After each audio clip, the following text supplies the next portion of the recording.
Section 7.1 is on multiplying and dividing rational expressions. Before we talk about rational expressions, I want to kind of do a quick review of some questions that we've already done. So we've already done questions like 1 and 2, and then talk about question 3, which is a little bit different from what we've done. So when we're canceling out these variables, I'm looking at the x's, and then I'm also looking at the y's.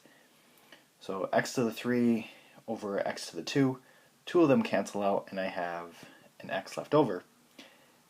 Both y's cancel out. Number 2, the 6 over the 28, that reduces to 3 over 14. The x's 3 are going to cancel out there, and that's going to leave us with 4.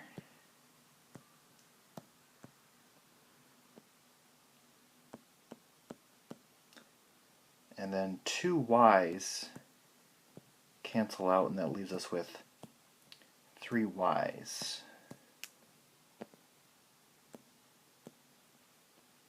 So then that would be our answer. So those are ones that we've done before. Now 3 is similar but slightly different. So the 9 and the 6, that reduces to 3 over 2.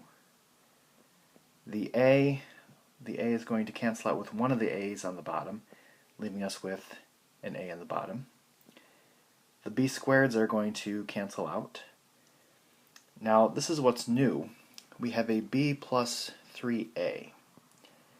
And what's very significant about this is that because of this plus sign here, that actually groups these together. So it seems kind of weird, but this is not a b, and this is not a 3a.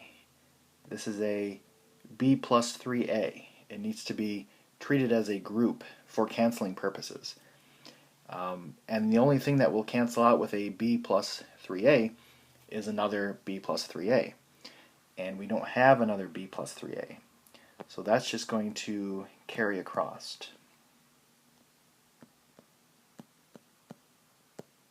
And that would be our answer.